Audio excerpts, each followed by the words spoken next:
സ്വഹാബത്ത് നിർത്തിയില്ല, ചോദിക്കുകയാണ്, അല്ലയോ പ്രിയപ്പെട്ട സഹൃദങ്ങളെ, പടച്ചവന്റെ പൊരുത്തം നേടാ ഞങ്ങളെന്ത് വേണം? ആ സമയത്ത് അവിടെ നിന്ന് പറഞ്ഞു കൊടുക്കുന്നവര് മറുപടിയുണ്ട്, വത്തിലാവത്തിൽ അല്ലാഹുവിന്റെ പരിശുദ്ധമായ പവിത്രമായ ഖുർആൻ നിങ്ങൾ പാരായണം ചെയ്തുകൊണ്ട് കടന്നു വരലാണ്. അല്ലെങ്കിലോ ഹമ്മല്ല തങ്കത്യു അബദാ, നമ്മുടെ വീടിന്റെ കത്തട്ടിൽ ഖുർആനുണ്ട്, പടച്ചവനെ അത് വീട്ടിന്റെ ഉള്ളിൽ പൊടി പിടിക്കാതെ മടക്കി വെച്ചിട്ടുണ്ട്. പണ്ടുള്ള കാലഘട്ടങ്ങളിൽ നിന്നൊക്കെ നമ്മൾ മാറിയല്ലേ നടക്കുന്നത്. പണ്ടിശാ മഗ്രിബിന്റെ സമയമായ താടി നരച്ചുപോയ വല്ലിപ്പമാര്, ശരീരം ചുക്കുചുളിഞ്ഞു പോയ വല്ലിമ്മമാര് വീടിന്റെ കത്തട്ടിൽ യാസീനോദിയ കാലഘട്ടമുണ്ടായിരുന്നു, വാഖിയ ഓതിയ കാലഘട്ടമുണ്ടായിരുന്നു, അതുപോലെ തന്നെ നബീസത്തുമാല ചൊല്ലിയ കാലഘട്ടമുണ്ടായിരുന്നു, മുഹിയുദ്ദീൻ മാല ചൊല്ലിയിട്ടുള്ള കാലഘട്ടമുണ്ടായിരുന്നു. ഇന്നോ സുബ്ഹാനല്ലാഹ്, അല്ലാഹുവിന്റെ ഖുർആനെ മടക്കി വെച്ചാൽ പിന്നെ എപ്പോഴാ അത് തൊടുന്നത്? എപ്പോഴാ കൈകൊണ്ട് ചുമക്കുന്നത്? എന്റെയും നിങ്ങളുടെയും കയ്യിലിരിക്കുന്ന ആ മൊബൈലിൽ പരിശുദ്ധമായ ഖുർആനിന്റെ 30 ജുസും കിട്ടുമല്ലോ. അതുകൊണ്ട് നമ്മളെല്ലാവരും ഇന്ന് മൊബൈലിൽ നോക്കിയാ ഓതുന്നത്. അള്ളാന്റെ കലാമിനെ ഒന്ന് ഉളവെടുത്തിട്ട് കൈകൊണ്ടെടുത്ത് ഓതിയിട്ടില്ലെങ്കിലും അതിലേക്ക് നോക്കിയിരുന്ന എന്ത് പ്രതിഫലമാ! അതിന്നത്തെ വീടുകളിൽ ഇല്ലാതെ പോയല്ലോ. അതുകൊണ്ടാണ് വാപ്പമാരെ ഹമ്മല്ല തങ്കത്യു അബദാ, പണ്ടുള്ള ആളുകൾ ചെയ്തുകൊണ്ടിരുന്ന നന്മകൾ നമ്മുടെ വീടുകളിൽ നിന്ന് പോയപ്പോഴാണ് രോഗങ്ങൾ കൂടിയത്. പണ്ടുള്ള അമ്മമാരൊക്കെ സന്ധ്യ സമയമായി കഴിഞ്ഞാൽ അപ്പം തുടങ്ങും അല്ലേ, ബിസ്മിയും ഹംദും സ്വലാത്തും നൽസലാമും ബിണ്ടേ വില്ലിന് പീസത്തുമാല ഞാൻ തുടങ്ങിയിടും നീ കഷ്ടത ഗൃഹപ്പിഴകൾ തട്ടി നീക്കുവാനേ കണ്ണുനീരോടെ കരം നീട്ടുന്നു തമ്പുരാനേ.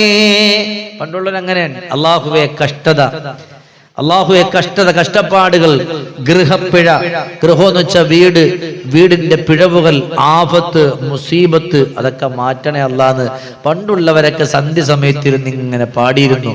അതുകൊണ്ട് ഹോസ്പിറ്റലുകൾ അന്ന് കുറവായിരുന്നു, ക്യാൻസറുകൾ കുറവായിരുന്നു, അറ്റാക്കുകൾ കുറവായിരുന്നു. ഇന്ന് നോക്ക് ഉപ്പമാരെ, നമ്മുടെ വീടുകളിൽ അതൊക്കെ നിന്നുപോയപ്പോ ഹോസ്പിറ്റൽ മുക്കിന് ഹോസ്പിറ്റലുകളാണ്. 2 കിലോമീറ്റർ കഴിഞ്ഞാൽ അടുത്ത ഹോസ്പിറ്റൽ, അവിടെ തന്നെ 3 ഹോസ്പിറ്റല്. രോഗത്തിനൊരു കുറവില്ല. എത്ര ഹോസ്പിറ്റലുകൾ വെച്ചാലും അതിൽ മുഴുവൻ ആളുകളുണ്ട് ഇല്ലേ? രോഗങ്ങൾ കൂടി. വീടിന്റെ ഉള്ളിൽ ഖുർആൻ ഇരുന്നിട്ട് ആ ഖുർആനെ ഓതാത്തവന്റെ വീടാണെങ്കിൽ ഹമ്മല്ല തങ്കത്യു അബദ, മുറിഞ്ഞു പോകാത്ത ദാരിദ്ര്യത്തെ അള്ളാഹു തരുമെന്ന് നബിയുനാ റസൂലുള്ളാഹി സല്ലല്ലാഹു അലൈഹി വസല്ലം ഇല്ലേ?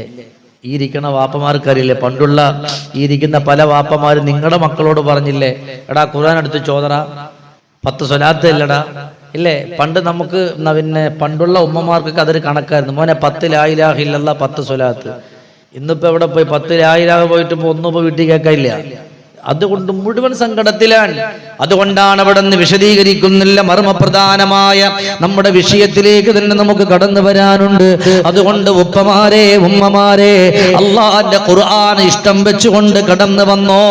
ആ ഖുർആൻ ഇഷ്ടം വെച്ചുകൊണ്ട് കടന്നു വന്നു കഴിഞ്ഞാ അള്ളാഹുവിന്റെ പൊരുത്തം മാത്രമല്ല, ഏത് വലിയ സങ്കടമാണോ ദുനിയാവിന്റെ പുറത്തുകൂടെ രോഗങ്ങളായി, ക്യാൻസറുകളായി, അറ്റാക്കുകളായിട്ട് കടന്നു പോകുന്ന എത്രയോ ആളുകളുണ്ട്. ഖുർആൻ ഓതുന്നവർക്ക് അതൊരു പീയൂഷമാ, അതൊരു ഔഷധമാ, അതൊരു സന്തോഷമാണ്. അതിന്റെ തെളിവാണല്ലോ അള്ളാഹുവിന്റെ ഹബീബ്, ലോകത്തിന്റെ മുത്ത് നബിയുന മുഹമ്മദുർ റസൂലുള്ളാഹ് സ്വല്ലല്ലാഹു അലൈഹി വസല്ലമ തങ്ങള് പരിശുദ്ധമാക്കപ്പെട്ട ജബലുൻ നൂറിൽ നിന്ന് നബി തങ്ങൾ ഓടി വരുന്നുണ്ട്. വന്നുകൊണ്ട് വിളിക്കുന്നു, യാ ഖദീജ സമ്മിലൂനി ഖദീജ, പുതപ്പിട്ടു മൂടൂ ഖദീജ,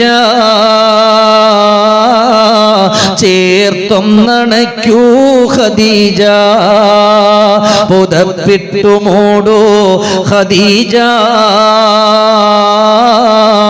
ചേർത്തൊന്നണയ്ക്കൂ ഖദീജ. വിറക്കുന്നു മേനി, പിടക്കുന്നു ദേഹി, ശമിക്കാത്ത ദാഹം തളർത്തുന്നു ദേഹം. അവിടുന്ന് കണ്ണുനീരോടെ നബി തങ്ങൾ പറഞ്ഞു, ഖദീജ എന്നെ പുതപ്പിട്ട് മൂടണേ ഖദീജ. ഉടൻ തന്നെ ഖദീജ ബീവി റളിയല്ലാഹു അൻഹാ അല്ലാഹുവിന്റെ ഹബീബിന് പുതപ്പ് മൂടി പുതച്ചു കൊടുക്കുകയാണ്. അല്ലാഹുവിന്റെ വാനലോകത്തും ഗഗനലോകത്തും മലക്കു ജിബ്രീൽ പാറിപ്പറന്ന് കടന്നു വരുന്നുണ്ട്. വന്നുകൊണ്ട് വിളിക്കുകയാണ്, യാ അയ്യുഹൽ മുസമ്മിൽ ഖുമിൽ ലൈല ഇല്ലാ ഖലീലാ നിസ്ഫഹു അബിൽ ഖുസുമിൽഹു ഖലീലാ ഔസിദ് അലൈഹി വറത്തിലിൽ ഖുർആന തർതീലാ. അല്ലാഹുവിന്റെ പവിത്രമായ ഖുർആൻ ഇറങ്ങുകയാണ്. യാ അയ്യുഹൽ മുസമ്മിൽ, പുതപ്പ് മൂടി പുതച്ച് കിടക്കുന്ന നബിയേ, ഖുമിൽ ലൈല ഇല്ലാ ഖലീലാ, എഴുന്നേൽക്കണം നബിയേ, നിസ്കരിക്കണം നബിയേ എന്ന് പറഞ്ഞിട്ട് പിന്നെ റബ്ബ് പറഞ്ഞ ഒരു വാക്ക്, വറത്തിലിൽ ഖുർആന തർതീലാ. നബിയേ, നിങ്ങൾക്ക് രോഗാണെന്നറിയാം, ശരീരം മുഴുവനും നൊമ്പരങ്ങളും വേദനകളും ആണെന്നറിയാം. ഹബീബെ കിടക്കരുത്, എഴുന്നേൽക്ക് നബിയെ. പുതപ്പ് മൂടി പുതച്ച് കിടക്കുന്ന ഹബീബെ സ്വല്ലല്ലാഹു അലൈഹി വസല്ലം അവിടുന്ന് എഴുന്നേൽക്കണം, നിസ്കരിക്കണം. പിന്നെ നബിയെ വറത്തിലിൽ ഖുർആന തർതീല, ഖുർആൻ നല്ലതുപോലെ സാവധാനം പാരായണം ചെയ്യണം. ഇനിയിപ്പോൾ അൽഹംദുലില്ലാഹ് ഇന്ന് മുതൽ നമ്മൾ തുടങ്ങി. اللهم بارك لنا في رجب وشعبان وبلغنا رمضان وفقنا فيه للصيام والقيام وتلاوة القرآن آناء الليل وأطراف النهار مع الصحة والعافية. എന്ന് പറഞ്ഞ് നമ്മളൊക്കെ ദുആ ചെയ്തു. اللهم بارك لنا في رجب وشعبان. അല്ലാഹുവേ, റജബിലും ഷഅബാനിലും ഞങ്ങൾക്ക് ബറക്കത്ത് ചെയ്യണേ. അത് കഴിഞ്ഞിട്ട് നമ്മൾ പറഞ്ഞ വാപ്പമാരെ, വബല്ലിഗ്ന, ഞങ്ങളെ എത്തിക്കണേ അല്ലാഹ് റമളാൻ. എന്തിനാൻ? പാപങ്ങൾ പൊറുക്കുന്ന മാസം, സങ്കടങ്ങൾ കഴുകിക്കളയുന്ന മാസം. അതുകൊണ്ട് നമ്മൾ പറഞ്ഞു വബല്ലിഗ്ന റമളാൻ. അല്ലാഹു ഇരിക്കണം മുഴുവൻ ആളുകളെ പരിശുദ്ധമാക്കപ്പെട്ട റമളാനിൽ അല്ലാഹു എത്തിക്കട്ടെ. ആമീൻ പറയാൻ ഞങ്ങൾ നോക്കണ്ട, അല്ലാഹു തആല എത്തിച്ചു തരട്ടെ. ഇല്ലേ? ഇനിയിപ്പോൾ റമളാൻ വരുമ്പോൾ ചില നാടുകളിൽ ഒരു ടെസ്റ്റിംഗ് ഉണ്ട്. ആരെയൊക്കെ? ഒന്ന് പള്ളി, അതുപോലെ പള്ളിയിൽ ഉസ്താദുമാരും ടെസ്റ്റിങ്. നിങ്ങളല്ല, ചില ആളുകൾ, ചില ചെറുപ്പക്കാർ മിക്കവുള്ള പള്ളിയിലും പരിശുദ്ധമാക്കപ്പെട്ട റമളാന്റെ ആദ്യത്തെ ആ തറാവീഹിന് ഈ 2 റക്അത്ത് ഓരോ പള്ളിയിൽ ഇപ്പോൾ എത്തി നോക്കും. ഏത് പള്ളിയിലാണോ സ്പീഡിന് കഴിയുന്നത് ആ പള്ളിയിൽ ഉസ്താദ് സൂപ്പർ ഉസ്താദ്, അടിപൊളി. അല്ലേ? പണ്ടത്തെ കാലഘട്ടത്തിൽ എന്താ പറയാ, ഉസ്താദെ കുറച്ചുകൂടെ നോദിക്കൂടെ, റമളാനൊക്കെ അല്ലേ അല്ലേ? ഇത് നമ്മൾ ഇന്നത്തെ കാലഘട്ടത്തിൽ ഇപ്പൊ പയ്യന്മാര് മാത്രമല്ല, നമ്മൾ തന്നെ നിസ്കാരം കഴിഞ്ഞപ്പോൾ സലാം വീട്ടിയ പാടെ ഇങ്ങനെ നോക്കിയിട്ട് പള്ളിയിലത്തെ ക്ലോക്കിൽ നോക്കും. അത് 5 മിനിറ്റ് ഫാസ്റ്റാണ്, അത് നാളെ ശരിയാക്കാം. വേണമെങ്കിൽ നമ്മൾ കൂട്ടിയും വയ്ക്കും, എന്തിനാ പെട്ടെന്ന് കഴിയാൻ വേണ്ടിയിട്ട്. പൊന്നാര വാപ്പന്മാരെ ചിന്തിച്ച് ചോദിക്കുക, നിങ്ങളുടെ നാട്ടിൽ എങ്ങനെ ഉണ്ട് കാസിമി? എല്ലാ പള്ളിയിലും പോയിട്ട് അന്വേഷിക്കുമോ? ഇല്ലല്ലോ. ഉണ്ട്, ദാരിമിസ് ഇവിടെ ഉണ്ട്. അങ്ങനെ നിങ്ങളാ ചിരിയിൽ എന്തോ ഒരു പന്തികേടുണ്ടല്ലേ. മിക്കുള്ള പള്ളിയിലുണ്ടോ വാപ്പവരെ? ഇത് അനുഭവമാണ്.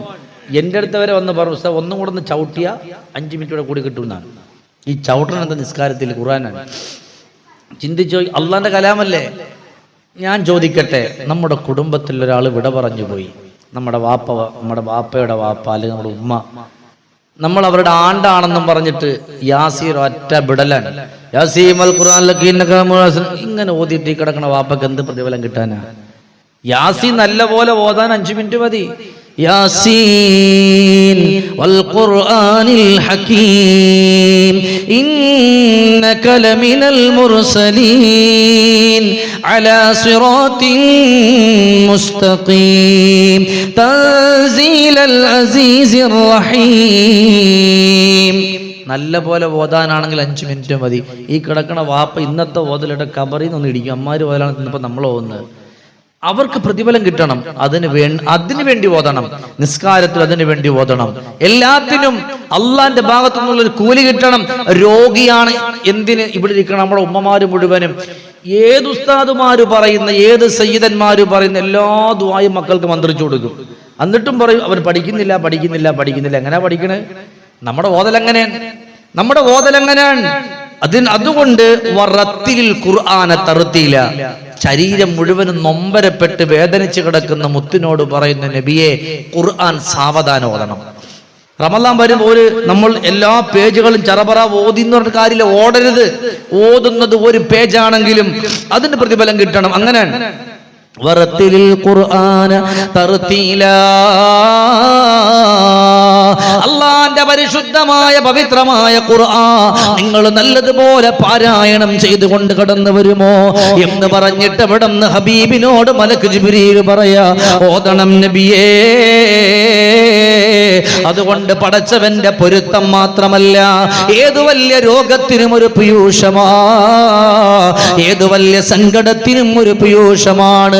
അതുകൊണ്ടാണ് സയ്യിദുനാ അബൂബക്കർ റളിയല്ലാഹു അൻഹു പവിത്രമായ മസ്ജിദുൻ നബവിയിലേക്കും കടന്നു പോവുകയാണ്. ആരുടെ മുമ്പിലാണ് കടന്നു പോകുന്നത് എന്നറിയോ? സർവറെ ആലം സർക്കാരെ മുജസ്സം താജ്ദാരെ മദീന മുഹമ്മദുർ റസൂലുള്ളാഹ്. അല്ലാഹുവിന്റെ ഹബീബിന്റെ മുമ്പിലേക്കാണ് കടന്നു പോകുന്നത്. ചെന്നുകൊണ്ട് സലാം പറഞ്ഞിട്ട് മദീനയുടെ മണിമുത്തിന്റെ പൂമുഖത്തേക്ക് നോക്കുമ്പോ റസൂലുള്ളാഹിന്റെ മുഖം വല്ലാതെ ചുമന്നിരിക്കുകയാണ്. മുഖത്തു വല്ലാത്തൊരു വേദനയുണ്ട്. അബൂ തൽഹ തങ്ങൾ മാറിയിരിക്കുന്നു. ളുഹർ നിസ്കാരത്തിന് ഇമാമും ജമാഅത്തുമായി നിസ്കരിക്കുകയാണ്. ആ നിസ്കാരം കഴിഞ്ഞിട്ട് അബൂ തൽഹ റളിയല്ലാഹു തആല അൻഹു അല്ലാഹുവിന്റെ ഹബീബിന്റെ വട്ടമുഖത്തേക്ക് നോക്കുമ്പോ ഫതബസ്സമ റസൂലുള്ളാഹ്, അല്ലാഹുവിന്റെ റസൂൽ ചിരിക്കുകയാണ്. ചോദിച്ചു, നബിയേ, നിസ്കാരത്തിന് വേണ്ടി കടന്നു വന്നിട്ട് അവിടത്തെയോട് സലാം പറഞ്ഞ ഒരു സമയമുണ്ട് നബിയേ. യാ ഹബീബല്ലാഹ്, അവിടത്തെയുടെ മുഖം ചുമന്നിട്ടുണ്ടായിരുന്നു നബിയേ. എന്ത് പറ്റിയെന്ന് പറയോ ഹബീബേ? ഉടൻ തന്നെ പറഞ്ഞു കൊടുക്കുന്നൊരു മറുപടിയുണ്ട്. ശരിയാ, നിസ്കാരത്തിലേക്കു ഞാനൊന്ന് കടക്കുമ്പോ അള്ളാന്റെ ഗഗനലോകത്തുനിന്ന് മലക്കു ജിബ്രീൽ പാറി വന്നു. പാറി പറന്ന് വന്നിട്ട് ഓതാ പറഞ്ഞു, ഹുവല്ലാഹുല്ലദീ ലാ ഇലാഹ ഇല്ലാഹു അലിമുൽ ഗൈബി വശഹാദ ഹുവർ റഹ്മാനുർ റഹീം എന്ന് തുടങ്ങുന്ന സൂറത്തുൽ ഫജ്റിന്റെ 3 ആയത്ത് ഓതാൻ പറയുകയാണ്. ആ ഒരു 3 ആയത്ത് ഞാൻ ഓതിയപ്പോ എന്റെ വേദനകൾ അല്ലാഹു മാറ്റി തന്നല്ലോ, എന്റെ സങ്കടങ്ങളെ അല്ലാഹു മാറ്റി തന്നല്ലോ, എന്റെ ദുഃഖങ്ങളെ അല്ലാഹു മാറ്റി തന്നല്ലോ. വാപ്പമാരെ, സൂറത്തുൽ ഫജ്റിന്റെ, സൂറത്തുൽ ഹശ്റിന്റെ ഈ 3 ആയത്തുകൾ മുടങ്ങാതെ പാരായണം ചെയ്യുന്നവരാണോ, ഏത് വലിയ രോഗമാണ് അല്ലാഹു തരാൻ ഒരുങ്ങിയിട്ടുള്ളതെങ്കിലും ആ രോഗത്തെ തരാതിരിക്കാൻ ഒരു കാരണമുള്ള ആയത്തായത്. അതുകൊണ്ട് പടച്ചവന്റെ പൊരുത്തം മാത്രമല്ല, ഇതൊരു പീയൂഷമാണെന്ന് നബിയുനാ റസൂലുള്ളാഹി സ്വല്ലല്ലാഹു അലൈഹി വസല്ലം. ചിന്തിച്ചു നോക്കിയേ വാപ്പമാര്, നമുക്ക് ഈ 3 ആയത്തുകൾ ഹുവല്ലാഹുല്ലദീ ലാ ഇലാഹ ഇല്ലാഹു ഓദിക്കോ. എന്തിന്? മഗ്രിബ് നിസ്കാരത്തിന്റെ തൊട്ട് മുമ്പ് നമ്മൾ സുബ്ഹാനല്ലാഹി വബിഹംദിഹി സുബ്ഹാനല്ലാഹിൽ അലീം വബിഹംദിഹി അസ്തഗ്ഫിറുല്ലാഹ് എന്ന് ചൊല്ലുന്നതിന്റെ തൊട്ട് മുമ്പ്, ആ ദുആ ചെയ്യുന്നതിന്റെ തൊട്ട് മുമ്പ് സൂറത്തു ശംസ് കൂടെ പാരായണം ചെയ്താൽ ജീവിതത്തിൽ അല്ലാഹു ദാരിദ്ര്യം തന്ന് പരീക്ഷിക്കൂല എന്ന് നബിയുനാ റസൂലുള്ളാഹി സ്വല്ലല്ലാഹു അലൈഹി വസല്ലം. ചെറിയ സൂറത്താണ്, ഒന്ന് കണ്ടെങ്കിലും ഓതാമെന്ന് പിന്നെ നോക്കിക്കോളി. മൊബൈൽ എടുത്തു വെച്ചിട്ട് വശംസി വളുഹാഹാ വൽഖമരി ഇദാ തലാഹാ വന്നഹാരി ഇദാ ജല്ലാഹാ വല്ലൈലി ഇദാ യഗ്ശാഹാ വസ്സമാഇ വമാ ബനാഹാ വൽ അർളി വമാ തഹാഹാ വനഫ്സി വമാ സവ്വാഹാ. ഇത് ഏറ്റവും കൂടുതൽ ഓതാനുള്ളത് എൻ്റെ ഉമ്മമാരാണ്. വീട്ടിൽ നിന്ന് ഇറങ്ങിപ്പോകുന്ന ഭർത്താവിന്റെ ജോലിയിൽ അള്ളാഹു ബറക്കത്ത് കൊടുക്കണമെങ്കിൽ, ഭർത്താവ് ഒരു പ്രവാസിയാകട്ടെ, എൻ്റെ പെങ്ങളെ മഗ്രിബിന്റെ തൊട്ട് മുമ്പുള്ള സമയത്ത് സൂറത്തു ശംസ് പാരായണം ചെയ്യുന്നവരുടെ കുടുംബത്തിൽ അള്ളാഹു ബറക്കത്ത് ചെയ്യും. കുടുംബം എന്ന് പറയുമ്പോൾ അതിൻ്റെ തലയാണ് ഭർത്താവ്. അല്ലെങ്കിൽ ആ കുടുംബത്തെ നോക്കുന്നത് ഭർത്താവില്ലെങ്കിൽ മക്കളാണെങ്കിൽ ആ കുടുംബത്തിന്റെ തല മക്കളാണ്. ആ മക്കൾക്ക് അല്ലാഹു ബറക്കത്ത് കൊടുക്കുമെന്നാണ് ഒരിക്കലും കളവ് പറയാത്ത ഹബീബുന മുഹമ്മദ് റസൂലുള്ളാഹി സ്വല്ലല്ലാഹു അലൈഹി വസല്ലം. അൽഹംദുലില്ലാഹ്, ഒന്നുമില്ലെങ്കിലും സ്വലാത്ത് കേട്ടപ്പോൾ മനസ്സിനൊരു സന്തോഷമായി. ബഹുമാനപ്പെട്ട നമ്മുടെ ഖാസിം ഉസ്താദ്, നൗഷാദ് ഉസ്താദിനൊക്കെ അറിയാം. ഞാൻ വേറൊന്നും കൊണ്ട് പറയില്ല, ഞാൻ എൻ്റെ ജീവിതത്തിൽ ആദ്യമായിട്ടാണ് ഇത്ര ആളുകളെ കാണുന്നത്. അൽഹംദുലില്ലാഹ്, സന്തോഷം. നമുക്ക് വലിപ്പോ ചെറുപ്പമൊന്നുമില്ല, 10 പേരാണെങ്കിലും അള്ളാഹു പറയും അള്ളാഹു തആല കബൂലാക്കട്ടെ. ആമീൻ പറയും. അള്ളാഹു തആല കബൂലാക്കട്ടെ, അർഹമായ പ്രതിഫലം നൽകി അനുഗ്രഹിക്കട്ടെ, സന്തോഷവും സമാധാനവും അള്ളാഹു നമുക്കൊക്കെ നൽകി അനുഗ്രഹിക്കട്ടെ. എൻ്റെ പ്രിയപ്പെട്ട സഹോദരങ്ങൾ, അതുകൊണ്ട് ഒരാളെങ്കിലും ഒന്ന് കേട്ടാൽ എനിക്കത് മതി, അത്രേ ആഗ്രഹിക്കുന്നുള്ളൂ. ജീവിതത്തിൽ അത് കൊണ്ടുവരണം. അള്ളാഹു അത് കൊണ്ടുവരാനുള്ള തൗഫീക്ക് തരട്ടെ. ഒരുപാട് നേരം നിങ്ങൾ ഞാൻ ഇരുത്തൂല, 1.5 മണിക്കൂറേ പറയുള്ളൂ ഇപ്പം. കാരണം എല്ലാ ദിവസവും ഇതുപോലെ നിൽക്കണ്ടേ. എപ്പോഴാണോ നമ്മുടെ വാള ആരംഭിച്ച് അതുപോലെ ഇൻഷാ അല്ലാഹ് 1.5 മണിക്കൂർ. അള്ളാഹു ഇരിക്കുന്നവർക്ക് ഇതിനേക്കാൾ സന്തോഷത്തിൽ അള്ളാഹിൻ്റെ സ്വർഗ്ഗത്തിൽ ഇരിക്കാനുള്ള തൗഫീക്ക് തരട്ടെ. അള്ളാഹിൻ്റെ സ്വർഗ്ഗത്തിൽ ഇരിക്കാനുള്ള തൗഫീക്ക് തരട്ടെ. നന്നായിട്ട് കേട്ടാൽ എനിക്കും ഒരു മാറ്റം ഉണ്ടാവും, നിങ്ങൾക്കും ഒരു മാറ്റം ഉണ്ടാവും. അള്ളാഹു അങ്ങനെയുള്ള കൂട്ടത്തിൽ നമ്മളെ ഉൾപ്പെടുത്തി അനുഗ്രഹിക്കട്ടെ. അപ്പം എൻ്റെ പ്രിയപ്പെട്ട ഉമ്മമാരെ, ഖുർആൻ അള്ളാഹിനെ സ്നേഹിക്കാനാണ് ആദ്യം പറഞ്ഞ്. ആ സ്നേഹത്തിൻ്റെ കഥ പറഞ്ഞ കൂട്ടത്തിൽ പറഞ്ഞു, നിങ്ങൾ ഖുർആൻ ഓതിയാൽ അള്ളാഹുവിൻ്റെ പൊരുത്തവും കിട്ടും, നിങ്ങളുടെ രോഗങ്ങളും മാറും. പെട്ടെന്ന് പറഞ്ഞു പോവാൻ. അപ്പൊ രോഗങ്ങൾ മാറാനും അതൊരു കാരണമാണ്. അല്ല, ഉമ്മമാരെ മക്കൾക്കൊക്കെ മന്ത്രിച്ചു കൊടുക്കുമ്പോൾ ഖുർആനായി തന്നെ ഓതണം. ചില ഉമ്മമാര് ഫാത്തിഹ ഓതും. ബിസ്മില്ലാഹിർ റഹ്മാനിർ റഹീം അൽഹംദുലില്ലാഹി റബ്ബിൽ ആലമീൻ അർറഹ്മാനിർ റഹീം മാലികി യൗമിദ്ദീൻ. അങ്ങനെ ഓതിയാലും മതി. ഇന്നിപ്പോ നമ്മൾ ഉള്ള അസുഖം കൂടാനല്ലാതെ നില കുറയില്ല. അപ്പൊ ഖുർആനായിട്ട് തന്നെ ഓതണം, ഇല്ലേ?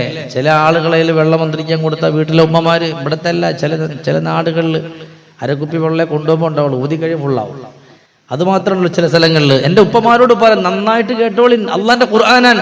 ഒരു ഫാത്തിഹ ഓതി, എന്തിന് ഒരു ബിസ്മി മതി, അത് ഖുർആനായി തന്നെ ഓതിയ അതിൽ അള്ളാഹു ശിഫ കൊടുക്കുന്നതാണ്, അതിൽ അല്ലാഹു തആല ശിഫ കൊടുക്കുന്നതാണ്. അതുകൊണ്ടാണ് അവിടെ നിന്ന് പറഞ്ഞു പോകുന്നത്, അല്ലാഹുവിനോടുള്ള മഹബ്ബത്ത് വരണോ, അല്ലാഹുവിന്റെ പൊരുത്തം കിട്ടണോ, വതിലാവത്തിൽ ഖുർആൻ,